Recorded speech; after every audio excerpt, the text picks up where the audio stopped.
Folks, welcome to the Prepared Homestead. This is Travis. Thank you all for stopping by to watch another cool morning in the Ozarks. Kind of starting to think that maybe fall is really here. I don't know.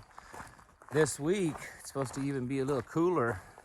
They're saying a few nights we might get down into the 30s, mid to upper 30s at night. Who knows, I may have to fire up the old wood stove if it starts getting that cool. But it's enjoyable. After having a very hot summer with lots of triple-digit heat, so can't really complain. I like cool weather anyways, so it's something moving around out there in the woods a lot. You can hear it. Bigfoot's after me again.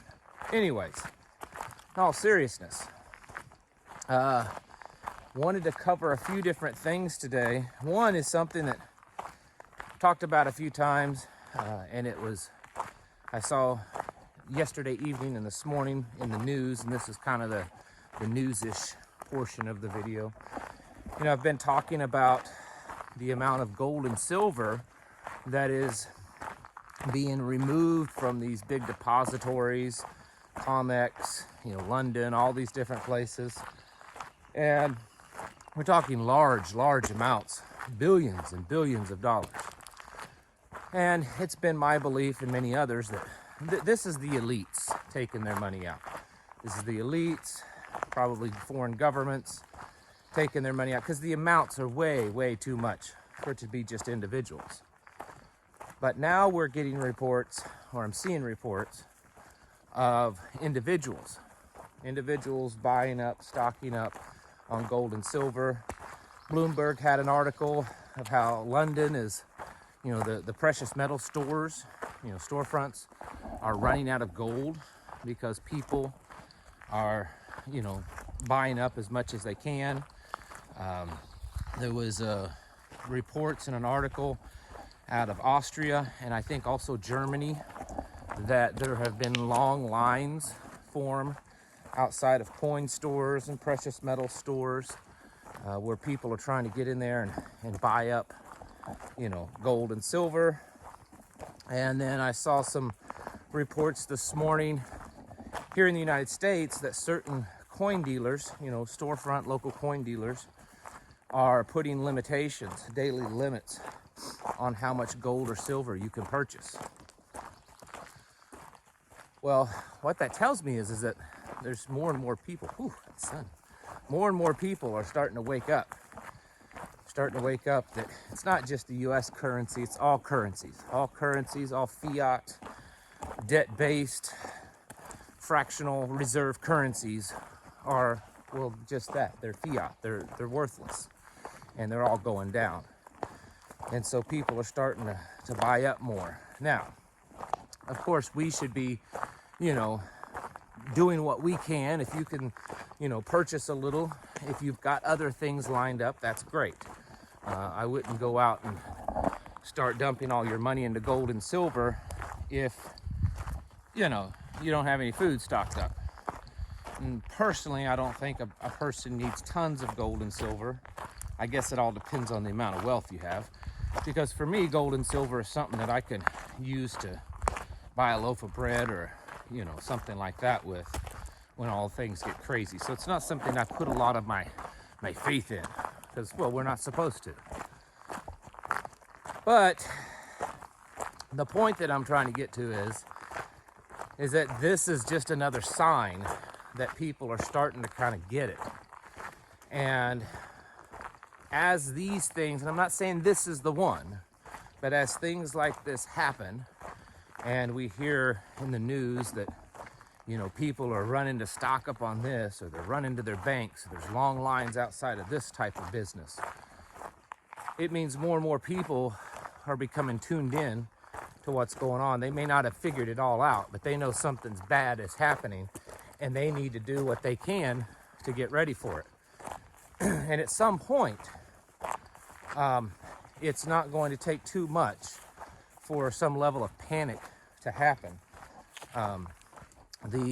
There's already some banking and investment companies that are on the verge of collapse, much like Lehman's did back in 07, 08.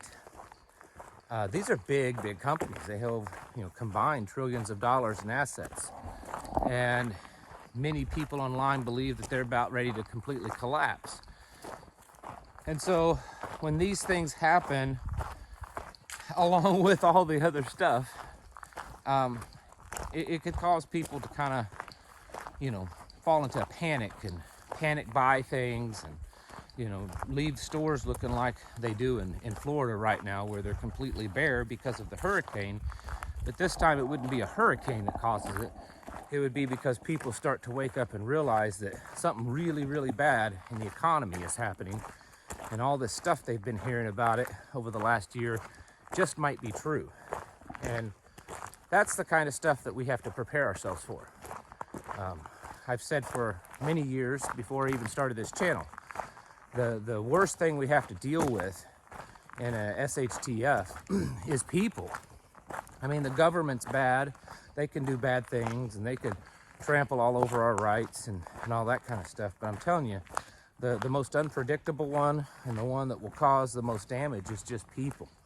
And we're kind of seeing things set up.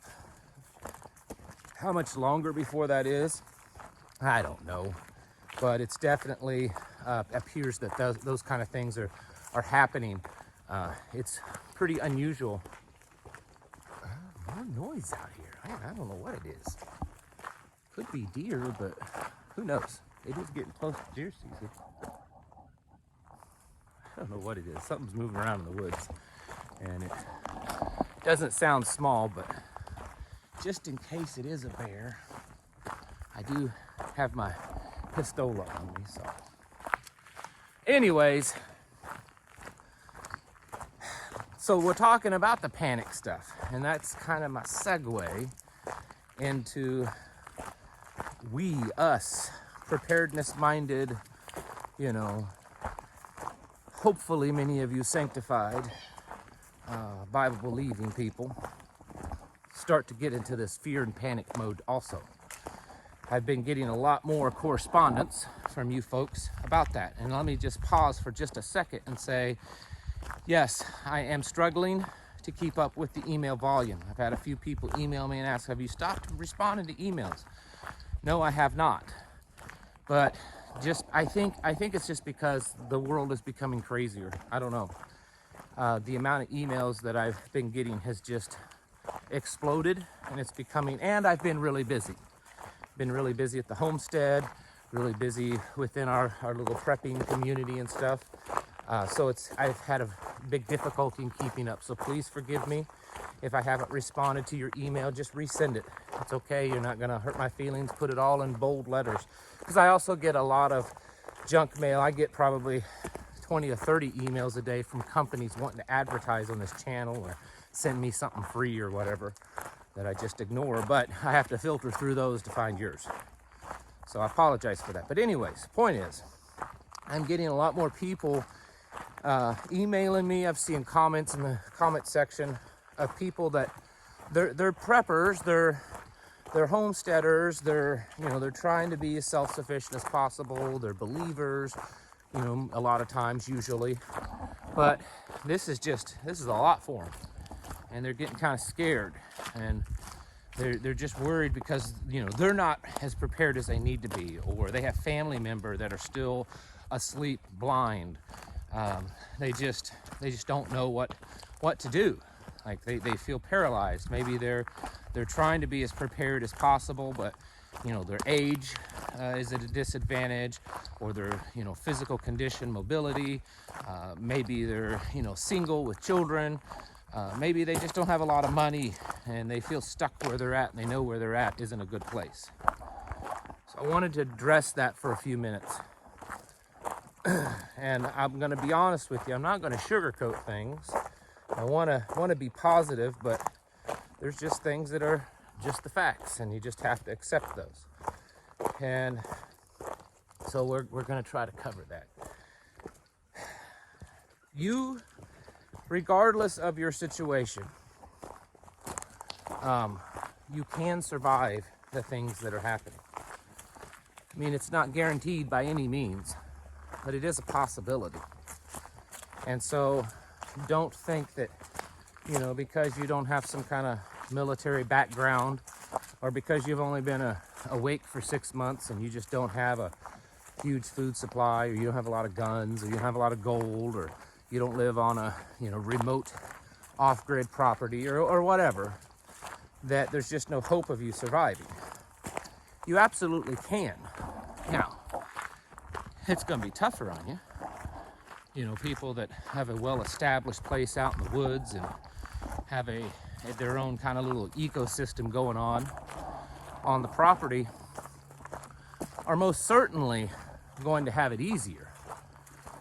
But it doesn't mean that they're the only ones that's going to make it. So I just want to make that clear.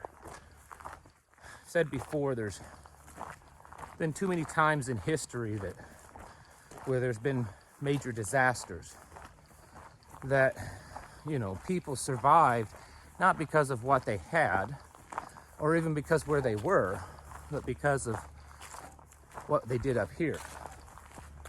And so aside from your spiritual life, your walk with God, mental preparedness is the most important thing.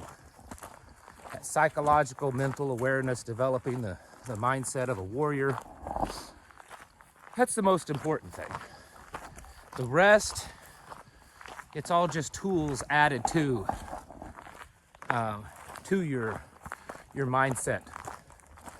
What type of equipment you have and how much food you have put away and that kind of stuff. Oh, I'm breathing a little heavier this morning. I think I've got some allergies going on. Man, I woke up this morning, felt like I had a muzzle on me, couldn't breathe. Opening up, but still not 100% until I'm breathing a little heavier than normal. But folks, I don't want people to lose hope and get discouraged, because you may watch me, watch these other prepper channels, and you're like, oh man, I don't have that much stuff. I don't live there. I don't have a community. There's no way I'm going to survive. Well, that's just ridiculous. The only way that you're not going to survive is as if you give up ahead of time, because when you mentally give up, the battle's lost. Okay? I mean, the only way to really endure to the end is to, mentally tell yourself that's what you're going to do. So I want to make that clear first. Secondly, and this is for you believers out there, get in your Bible and start reading about what it talks about, surviving, enduring to the end. And it's the people that are spiritually solid. And you can become spiritually solid in any physical condition that you have. So there's no excuse for that. So work on your spiritual preparedness. The world is definitely kind of coming apart at the seams. We're seeing that all the time. I had not something that I'm going to tell I'm not going to tell my source, so you'll either have to believe me or not, but I did get contacted by someone in a very well-known and powerful global banking entity that said that the word on the street there is that the US dollar might have 6 months to a year if lucky. So it does appear that there's just a lot happening and a lot kind of pulling apart, and the news media is doing their very best to lie to you and keep you asleep at what's going on and feed you with all this other baloney that's meaningless in our lives. So don't get caught up on that, and yet don't get so burdened and brought down because you aren't where you want to be. There is still time to continue to prepare. As long as you can still go out to the store and buy things, maybe they cost more, maybe there's less of it, but you can still get it. As long as you have that kind of freedom, as long as you're able to do things around your property, get the tools that you need, or even move, then you still have time. Maybe not a lot of time, but you still have time. So keep working at it and don't give up. And I am hearing from a lot of you in a lot of the emails that there's been a lot of people in the last few weeks that's gotten really excited because they finally met others like them. You know, they've been looking for so long for, you know, fellow prepared-minded people and tried to create a little group and felt that there was no one around them. And then, you know, lo and behold, they find people. And so keep doing that, keep pushing for that, because there's more and more people waking up and more people that they've been awake. Okay, that's not been the problem. They've just been kind of in secret, you know. They've been kind of the lone wolfers. And I think a lot of those are starting to realize that because of the current conditions, being a lone wolf probably isn't a great idea. And so they're now starting to reach out. So I'd say the chances of you meeting others like you are increasing. And so keep doing that. If you want to have a meeting on your own, and you need some advice, I'll give you the best advice I can, help every way I can, promote it here on the channel if you want me to. But you've just got to start doing all the things you need to do to get ready, because there's too much handwriting on the wall that's telling us that bad things are happening and are going to happen, continue to happen. So folks, get your houses in order. Prepare yourselves mentally, physically, and spiritually. Thank you for watching, and I'll catch you in the next video.